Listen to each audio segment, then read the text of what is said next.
Hi guys, this is Ricky Benevento here. I'm one of your fellow students, classmates from Com 261. It's a media writing course that's taking place in the fall of 2021 semester here at Harrisburg Area Community College. I'm personally a Lancaster student from the Lancaster campus, but we've gone virtual with this coronavirus pandemic. That's a great segue into what today's message is. My media kit presentation for my final for Com 261 is none other than something very unique pertaining to the times we live in today. It's called Promise Through the Pandemic. I use my laptop here, my Lenovo laptop for school. Thank you to them for making a great T14 model that has allowed me to have virtual classes and be successful with these virtual classes throughout these past couple semesters since this pandemic hit. We weren't able to come and gather together like we normally would prior to this health outbreak that we're all experiencing right now. I'd like to just share the media kit with you guys via this video. And of course, when we go on the blog, we'll be able to interact with one another and communicate just as we have the rest of the semester through reviewing our final projects. And it's been really great to get to know some of you guys the best that we can. You know, not being in person. For me, I'm an individual who likes to be in person. So it's really not the same when you're not in person. But we're making our best possible human effort to do so, to be able to have the closest amount of communication and the best amount of interaction where we're able to get to know each other, given the circumstances that we're in. I printed everything out since I'm old school, but you can, of course, look at everything virtually through the internet, online resources, and whatnot. But I'm going to share a little bit of everything with you with the paper copies. This is my Facebook post, as you can see here. This is the post, and I attached the link to my final project site, which is up on the website with our class, the COMS 261, under the final project section. But this is the post here, and the link is attached with the post. However, I'm going to read this now to you. And this was just recently made. Throughout the semester, I've worked with a number of different sources that detail ways that those can help one another through the struggles of this time during the pandemic. And it has so greatly and uniquely affected each of us in a unique way. That is the pandemic. I am proud to say that during this semester, I was able to interview the local mailman, volunteer at the post office. I was also then able to make a news release and help out at a local church organization. And then I was able to create a unique and special blog that is bringing a number of students together each and every day as this blog group actually continues to flourish through growth, even today, even right now as you're watching this film. My media kit for my Com 261 media writing class is entitled Promise Through the Pandemic, named after the blog that I was able to create. I hope that everyone and anyone can benefit in a very special and individual way through witnessing my work and what I've conglomerated together this semester. Please stay safe and healthy, and this is a heartfelt message from me to you. With this global pandemic, I want you to stay safe and healthy to the best of your ability. You and your loved ones, your friends, your family, everybody that's out there. I'm asking that you may experience promise through the pandemic. Ricky Benevento. That's right there on my Facebook. Hopefully you follow me. I mean, don't follow me if you don't like me, but sometimes people don't even like me, but they still like my content. So there's always that too. Sometimes the ego's a little too big, but when I let the ego get out of the way a little bit, you know, people actually like what I have to say. They don't think about the person who's saying it. Hey, that's a whole story for a whole nother day. I'm just going to share a couple short stories with you from the Promise Through the Pandemic blog. I attached the link there up on the site. However, I do want to share these with you guys, just a couple short ones. And there's going to be countless other testimonies on there as well. So I just want you to know that there's a lot more proof in the pudding of what bringing people together during these troublesome times can do, the positive impact that it can have on one another. But I just want to share a couple quick stories with you too. This is my friend Julia. Here she is, very beautiful young lady. And this is just a short story that she shared with me, and she is a fellow student of HACC as well. Here's her brief input from the blog. And this is entitled Julia's Journey. And this was from back October 27th. This interview was conducted. I'm Julia, and I'm here for general studies. I really like HACC.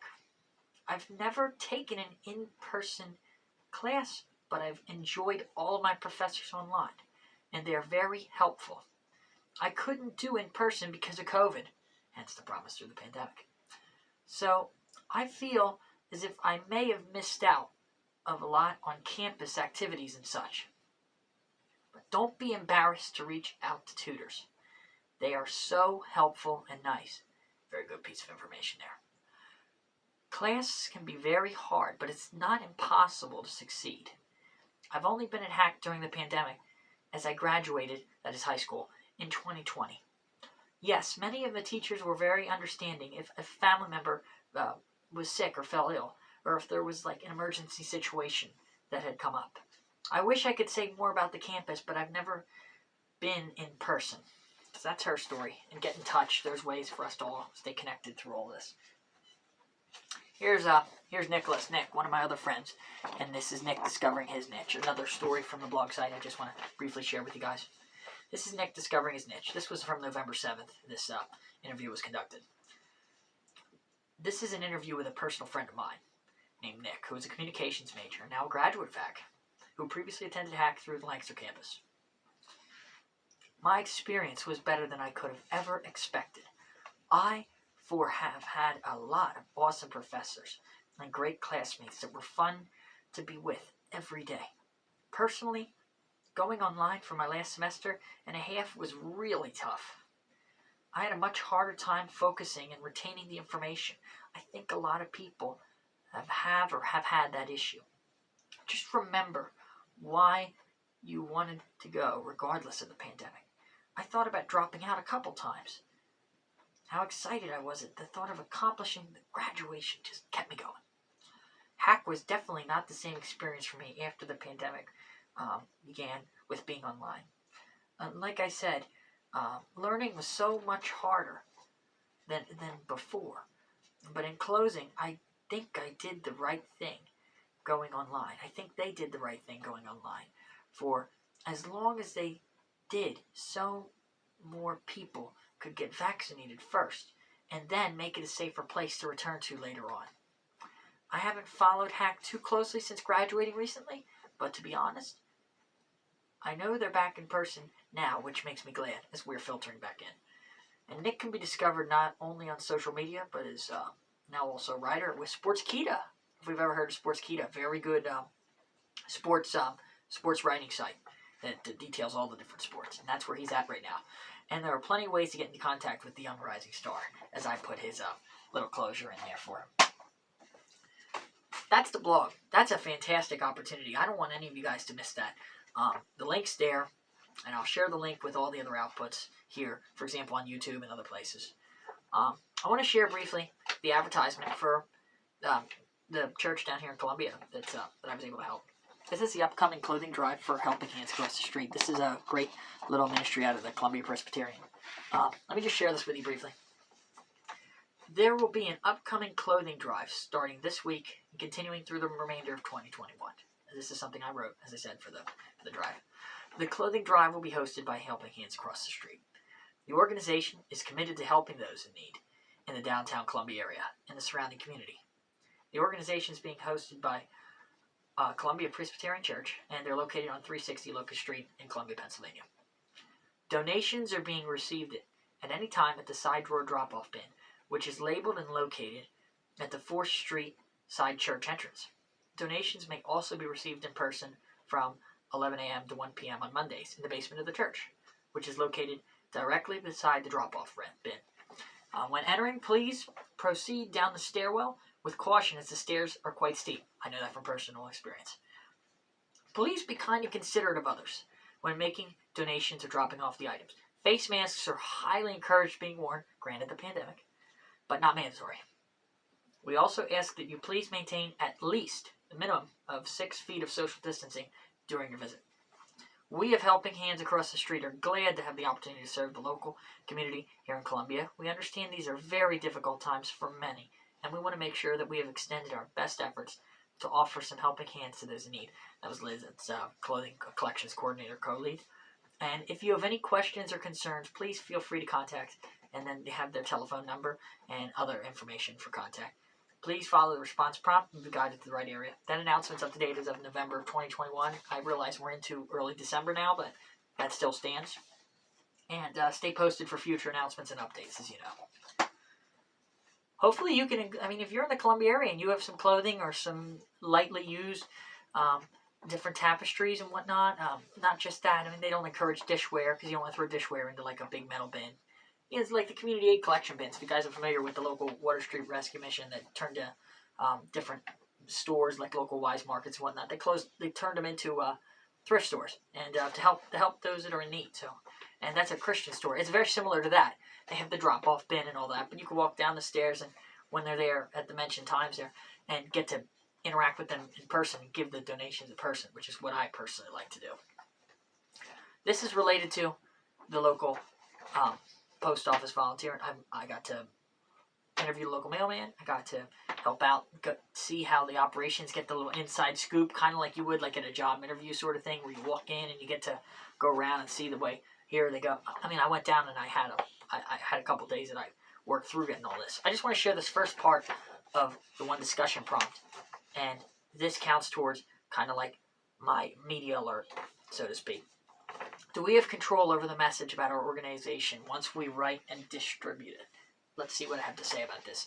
And this is this first paragraph, as you can see, pertaining to the United States Postal Service and my interview with the mailman and everything else that I did in that strait. I don't mean to come off as unsure, indecisive, but the answer to that question to me is an emphatic yes and no. When you place the initial information out to your audience, now just think as I read this, just try to process as I read this. When you place the initial information out to your audience, think about it like a present. Coming up on the holidays, everybody's familiar with presents. You get all the information, you pack it up really nice and neat into the box. You make sure everything is included with what you are preparing. You wrap it up real pretty, bow on top and all, all the bells and whistles, and you send it out. So what control of the present do you have the moment after you place it in the mailbox? Just picture yourself putting the present in the mailbox, all right?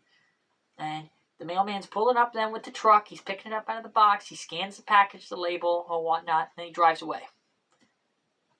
Personally, you did your part to put the package and all of the pieces of the gift together, which would be the informative end when it comes to public relations and the media writing. Then you wrapped it up really nice and pretty, which is the representation end, and ultimately the job of public relations officials, which is to present the content, whatever it is, in a favorable and appealing light. But just like placing that completed present into the mailbox and watching the mailman pick it up and drive off with it, once you ship out your package of the content and the information out to the world, whatever it may be, it is now up to the viewer's discretion as to what they're going to do with the information.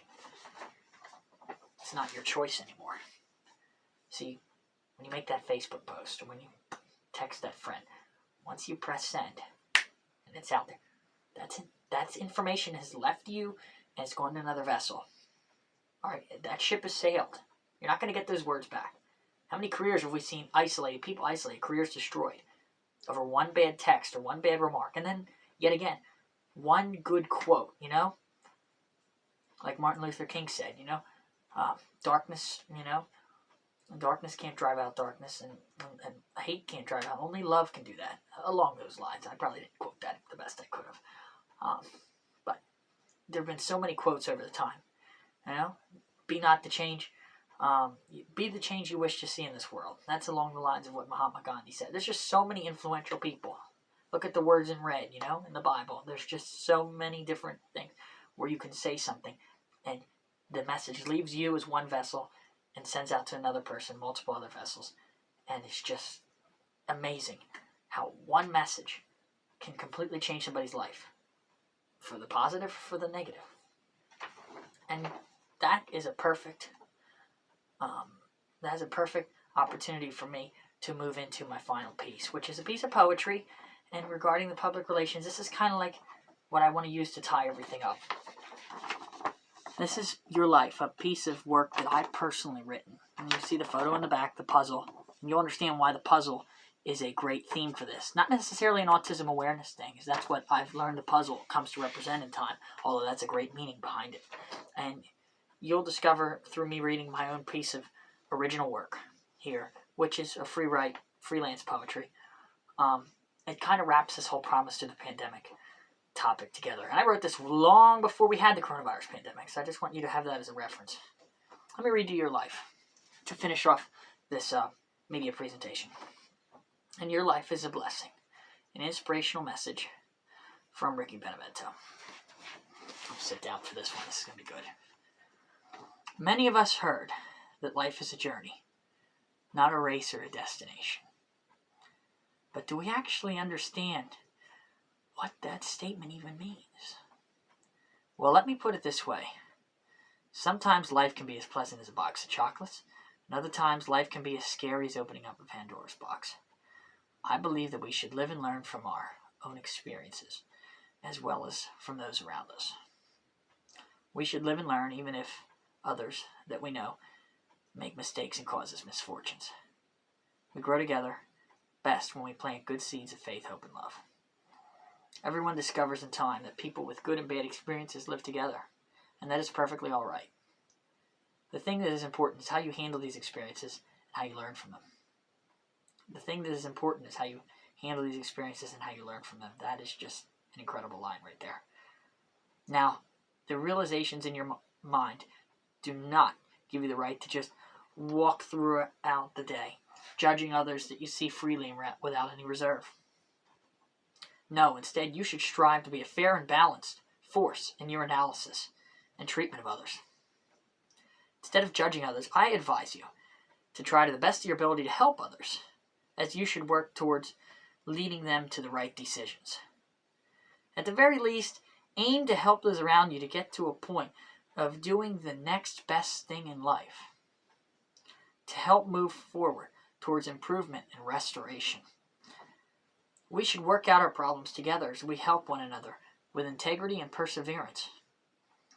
When push comes to shove, it's so much easier to be a loving, caring individual with a great quality character rather than to be spending your days as a hateful, critical, and miserable human being, as you interact with those around you, that you're living a life full of challenges today, just as you are. It is so important to know that your life is not always perfect or exactly the way you want it, but just remember that there are others to help you along the way. You may not even know who your helpers will be. It could be your neighbor, it could be a police officer, a minister, an old friend, or even a homeless person. You know that each one of us is part of a great puzzle of existence. Boom. That forms the world around us. Our lives are just like a puzzle, as each person is a piece of that picture that is unique. Without one piece, the puzzle is incomplete. You are a unique puzzle piece in this life, and for all eternity, you must know that your existence has a purpose way beyond our small understanding, which is so far greater than any of us could ever imagine or describe. We will never have all the answers in this life, but there's always more to uncover as we dig deeper into the discovery of ourselves and drive further into the connections that we are able to strengthen with one another. Please think about how truly important you are and how you fit into this beautiful, everlasting puzzle of life the next time you feel rejected, lost, sad, lonely, or any other negative feeling. The reality that we are all different and that we are all special in our own God-given way is the very nature that makes us human. Finally, life is not a burden, but a blessing that should be forever cherished. I put in there at the end a resounding amen. That's the end of my presentation. I wish you all promise through the pandemic. I want to see all your families prosper and flourish in ways they never have before. I want to see you move out of the pandemic and come out so much stronger and have newborn, revitalized faith, hope, and love to guide you through. I want to see doors of opportunity you never thought would have been even in your scope of view. Just floodgates, just open them doors wide and have you plow right into your promise. And it is your promise and your destiny that you can find and you can fulfill. And that wraps up this presentation. I love you all, and for all of you, it was great meeting you, and I hope to meet many more and make many new positive connections over the future. Please all take care, stay safe, And I ask you all a blessing over all of you that you all may experience promise through the pandemic. This is Ricky Benevento, yours truly. Enjoy your evening or day or whenever you're watching this. Go out there and make today special. Blessings.